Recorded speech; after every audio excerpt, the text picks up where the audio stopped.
Hello everybody, welcome to the Noble Way. We are at Magic Kingdom at Walt Disney World, Florida. And this is a guide for the first-time visitors to Magic Kingdom. This episode is designed to tell you all the things that you need to know before your visit to Magic Kingdom. There are so many things that can go right and so many things that can go wrong. So we're going to go through all the things that you're going to want to know before you show up. Everything from parking, how to get to the park, where to use those Genie Plus passes, best places to eat, the attractions that you're going to want to go on, the layout of the park, everything you need to know. So if this is your first time to Walt Disney World, Florida, and your first time to the Magic Kingdom, stay tuned because this is going to be the episode for you.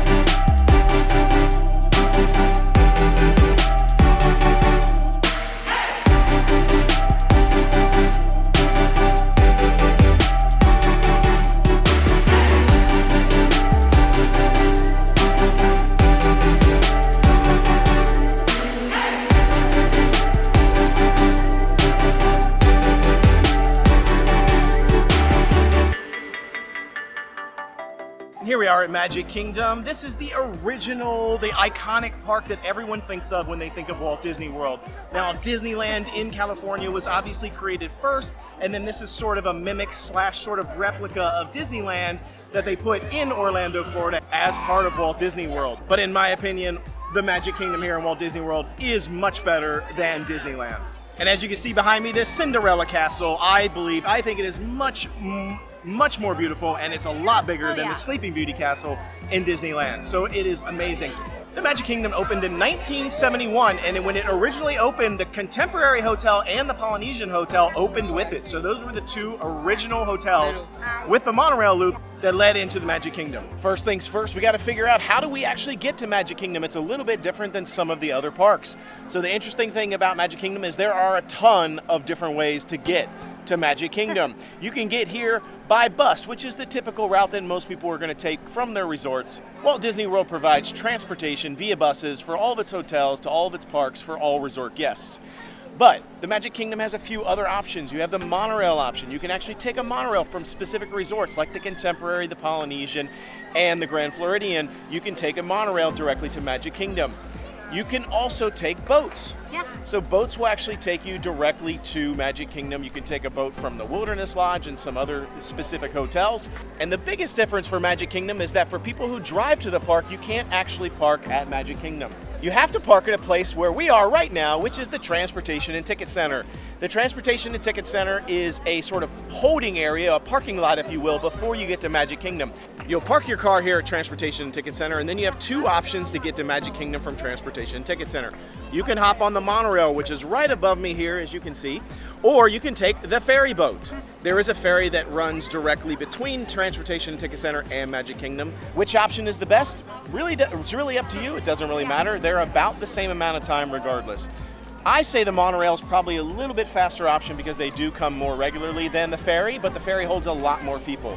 So it really just depends. Overall, I'd say your best bet, take the monorail. And last, there are actually trams that will take you between your car and the Transportation Ticket Center and back, which is great because those were not running during the COVID pandemic, and they are finally running again at Magic Kingdom. You definitely need them here. Because the walk between your car and all the way to the Transportation Ticket Center can be kind of long depending on where you park. So the trams are definitely useful. And then the very last option in order to get to Magic Kingdom is you can actually walk between certain resorts. So for example, the Contemporary, the Grand Floridian, and the Polynesian, there is a walking path that you can take from those hotels and walk all the way over to Magic Kingdom. I say take the monorail, it's a lot faster, but if you're just looking to have a nice little walk, you can actually walk from those resorts. So there you have it. Those are all the different ways that you can get to Magic Kingdom. Again, some of them a little bit different than the other parks because of the fact that you have to take the Transportation and Ticket Center depending on if you're a resort guest or not.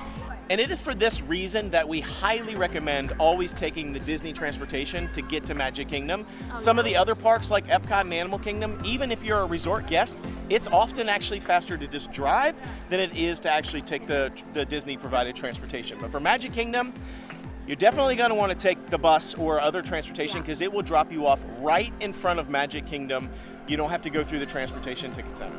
The first thing that you want to do when you arrive to the Magic Kingdom is pick up this little beauty. And this is your key to the kingdom. This is the Magic Kingdom guide map. And you're going to want to grab this at every park you go to, not just Magic Kingdom. This thing has everything. It's got a map of the park. You can see it here. It's got all the attractions, where they're located. It's got all of the restaurants.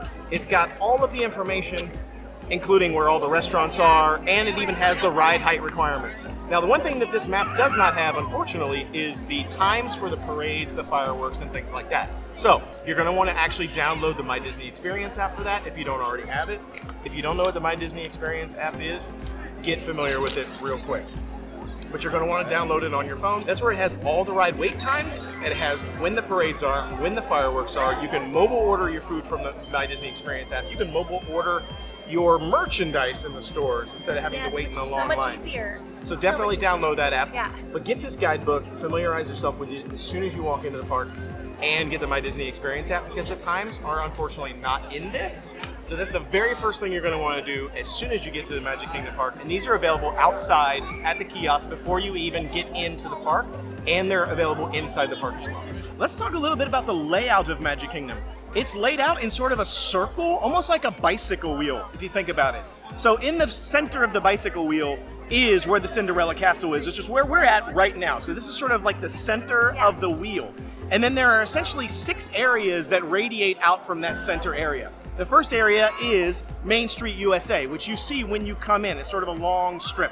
Then you have Adventureland, then you have Frontierland, then you have Liberty Square, then you have Fantasyland, and then ultimately you have Tomorrowland. So those are the 6 primary areas of Magic Kingdom. Yep. Now let's talk about what you find in each one of those areas to help you kind of navigate and get around. The first area is Main Street USA, and that's primarily shopping, food locations like Casey's Corner, you've got Crystal Palace, there's a bunch of different food locations, everything from quick service to sit-down restaurants, but tons and tons of shopping, ice cream shops, and all sorts of things. Over in Adventureland, you're going to find things like Pirates of the Caribbean, and you're going to see the Enchanted Tiki Room and Aladdin and the Jungle Cruise. Over in Frontierland, that's where you're going to find your Splash Mountain and your Thunder Mountain, and the Country Bear Jamboree, and Tom Sawyer Island. And then once you get into Liberty Square, that's where you find Haunted Mansion, you find the Hall of Presidents, and some more food. And then when you rotate over into Fantasyland, which is directly actually behind the castle, that's where you find all sorts of the fun. Really, I kind of feel like these are more of the like characters of Disney rides. So you have things like Mickey's PhilharMagic, you have Voyage of the Little Mermaid, you've got Peter Pan's Flight, you've got the Seven Dwarfs Mine Train, and then of course you have the amazing Beauty and the Beast, the Be Our Guest restaurant. You've also got Winnie the Pooh, so there's all sorts of things. This is primarily what I would call more of the area for younger children. This is where they're going to have a blast. And then the last area is going to be Tomorrowland, which is where you're going to find Space Mountain. That's the big one here at this ride, and it's also where Tron is going to be once Tron actually opens up. You also find things like the People Mover, you find Monsters Inc. Laugh Floor, and then you also find Buzz Lightyear's Space Ranger Spin. So that's just a little bit about the layout, and like I said, you can find food, you can find shopping, it's going to be everywhere. And one of the most magical things you can experience at the parks, and especially Magic Kingdom, are the fireworks, which are my personal favorite. The fireworks at Magic Kingdom are now called Enchantment, and the fireworks are one of my favorite things because I love all the magic of the parks, and the fireworks definitely bring that. One of the best places, I feel like the best place to watch it is in front of the castle, not too close to the castle, kind of by where the friendship statue is of Walt Disney and Mickey. So somewhere in that general vicinity is where the best places to watch it are. Now, if you stand on Main Street, there is a little bit of a Main Street show. At the very beginning, it flashes that you cannot see if you stand next to the castle. So that's all up to you as to if you want to be like right up and personal with the fireworks in front of the castle, or if you want to stand back a little on Main Street and kind of see like the whole thing kind of from afar, because the fireworks will be from afar at that point, but you do get to see the Main Street show.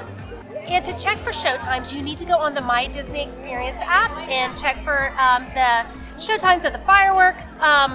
Sometimes, depending on the time of the year and the season, they'll have 2 showings of the fireworks, and sometimes they just have 1. So you definitely need to check the times guide on the app and see when the fireworks will be starting. The other entertainment that you're going to want to experience at Magic Kingdom are the parades and the shows. There are actually specific shows that take place in front of Cinderella Castle that are only available right there. And it's usually like a Mickey and Minnie stage show. And it usually happens in the middle of the day, around 3 o'clock, 4 o'clock, 5 o'clock. It will change depending on the days. So again, make sure you check the My Disney Experience app for the times. But they have amazing magical stage shows that are usually only available right in the middle of the day. Sometimes they have them very early in the morning, right when you're coming into Magic Kingdom, but again, it will change. And then the other awesome thing that Magic Kingdom has that not all the parks have is the parade. They've been doing cavalcades during the COVID pandemic. They finally now reintroduced the full amazing parades that they have.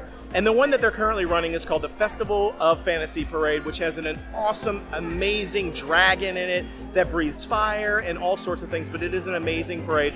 And it goes all the way down Main Street, all the way over by Frontierland, so you have lots of places you can actually watch it. There's really no good or bad spot to watch it. Just look for the parade route on the map and sit anywhere along that parade route, and you'll be able to see the parade. The next thing that you're going to want to know about that's really interesting in Magic Kingdom that you don't want to miss, and it's very easily missable, and that's Tom Sawyer Island. It's an entire island experience right in the middle of Magic Kingdom. And I love the caves. It's such a cool place. There's all these like caves that you can climb through. There's a fort that you can go through. There's all sorts of really cool things, and you actually have to take a raft in order to actually get to Tom Sawyer Island. So it's really, it seems like just a little footnote as far as one of the attraction goes, but it's almost like a mini adventure park all to itself inside Magic Kingdom. So I highly, highly recommend that you actually take a look at Tom Sawyer Island. And it's kind of chill. It takes you away from the hustle and bustle of the main island and the main area. You kind of go over there, you can go into these quiet, dark caves, and it kind of just like chills you out for a minute and takes you into a different space, don't you think? I just think it's amazing, so you're going to want to check it out. Now, do not make the mistake of thinking that you need to get on the ferry in order to actually, because there's actually a ferry riverboat that runs inside Frontierland. Don't get on the ferry. It will not take you to Tom Sawyer Island. It just goes in a circle. What you want to do is you want to hop on the rafts that are actually over by Thunder Mountain, Big Thunder Mountain Railroad. There's a little dock over by Big Thunder Mountain Railroad that will let you get on the rafts and hop straight over to Tom Sawyer Island. So check it out. That's one of the things that you're going to want to know if you're a first-time visitor, because it is a lot of fun. And if you are coming to the parks and you're getting Genie Plus and Lightning Lanes, there are a few rides I would definitely target as to what to get those for. Space Mountain is my number one because I love Space Mountain. So for me, that would be my definite Space Mountain.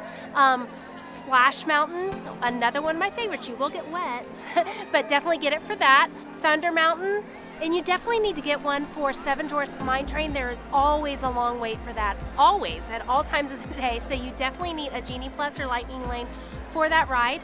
And also when Tron comes out, you're definitely going to need one for that ride. I'm assuming it will be the longest line in the park for quite some time. And it's up to you if you want to get one for Peter Pan's Flight. I love Peter Pan's Flight, but man, that line is always so long. It doesn't matter what time of the day it is, it's super long. So if you're wanting to ride that, I would definitely get a Genie Plus or Lightning Lane pass for that as well. But like I said, that's up to you if you want to get one of your passes for that. So based on the rides that will have the biggest wait times and what I see frequently when I come to the parks every single time, those are the ones that you definitely need to get a Genie Plus or Lightning Lane pass for. Like I said, it's up to you, but in my opinion and what I've seen, those are definitely the ones that you need to get one for. And that's just a tip, so you don't waste your Genie Plus, your time, and your money. Now let's talk park hopper availability. Park hopping is a big part. So what the park hopper is it allows you to actually jump between different parks throughout the day. So you don't have to just stay at one park the entire day. You can go to one park in the morning, you can jump to another park in the afternoon, you can go to even another park in the evening if you want, or you can go back to the same park you were there at in the morning. And park hopping is really easy to get to Epcot from Magic Kingdom because there is actually a monorail that will take you from Magic Kingdom to the Transportation and Ticket Center, and then you just hop on a different monorail really quickly that takes you straight to Epcot. So it is one of the easiest park hopper options available is to get to Epcot. You can still get to Animal Kingdom and you can get to Hollywood Studios via buses and other transportation options, but Epcot is really going to be the easiest one. And I will say Magic Kingdom is very far away from Animal Kingdom, so if you're thinking about park hopping to Animal Kingdom from Magic Kingdom, know that it's going to take you quite a bit to get there and to get back. So just think about that when it's planning. Hollywood Studios is pretty easy to get to, but by far Epcot is definitely the real deal when it comes to park hopping. So if you're thinking about pairing up park hopper options between two parks, Epcot and Magic Kingdom are really good to pair together in one day. Let's talk about food options at Magic Kingdom. There are a ton of different food options that you can do. Quick service restaurants are the restaurants where you can just do a grab and go, you can mobile order, you can walk up, wait in line, and grab food really quickly.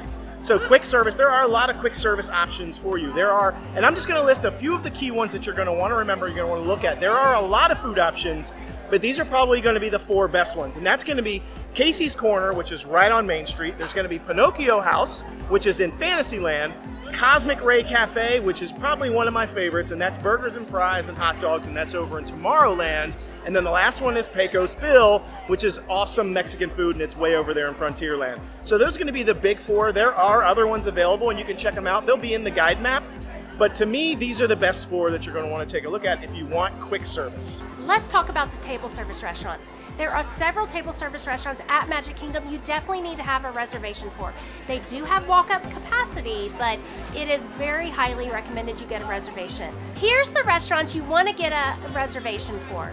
Jungle Skipper Canteen, Be Our Guest, the Crystal Palace, Tony's Town Square Restaurant, Liberty Square Tavern, and Cinderella's Royal Table. Like I said, they do have walk-up capacity, but the reservations are highly recommended and they start 60 days out. And you want to try to get the reservations 60 days out. That's when you can start getting the reservations. The Crystal Palace, I know they have a character dining, which is Pooh. Cinderella's Royal Table has Cinderella. Cinderella's Royal Table is in the castle and it has Cinderella. So you definitely want to go there and make sure you get a reservation for that. Be Our Guest is one of my favorites. It has the Beast in it. It does not have Belle, but the Beast is in there and has the gray stuff. It's delicious. And here we are right after the fireworks, and I have one more tip for you, one more thing that you're going to want to know, and that is after the fireworks are over, don't forget that the park stays open. Even if the park closes, Main Street stays open for at least an hour after the parks close. So use that time to actually go shopping and visit. The ice cream shop stays open, grab a snack, and just kind of hang out, because what will end up happening is the transportation when you're leaving will be a zoo. There will be a lot of people trying to get on the buses, a lot of people trying to get on the monorails. So just kind of take it easy, enjoy being on Main Street, hang out for a little while, and then when you're done with all of that, then you can kind of exit and you won't have to wait nearly as long. So there you have it. There's our guide for all first-time visitors to Magic Kingdom. Hopefully you found a lot of useful information here. We've got a lot of other content. Make sure you check it out. Until tomorrow, thanks again for watching The Noble Way. It's the easy way. Bye-bye, everybody.